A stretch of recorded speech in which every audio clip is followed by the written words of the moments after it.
aad baan idin salaamaya dhammaan taageerayaashayda dhammaan asxaabtayda ku xiran bartayda YouTube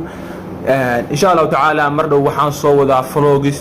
video yaryara waxaan soo wadaa reactiono aan ka bixin doono madaxda dalka siyaasiyiinta iyo wax kasta oo reaction laga bixin karo ku haboon waxaan soo wadaa insha Allah taala bilicda dalka hooyo barnaamijyada uga hadlayo inaan faafiyo video ka hadlaya dhammaan caasimadaha dalka quruxdooda bilicdooda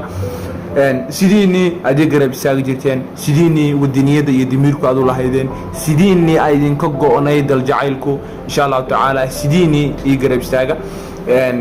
YouTube kayga waxa ku qoran fanax wadani intii ku xirnayd soo dhawaada insha Allah taala video badan waa la socon doontaan dadka cusubna waxaan leeyahay subscribe gambalelkan furo insha Allah taala wixii video cusubna wala socon doontaa aad iyo aad idin jeclahay dhamaantiin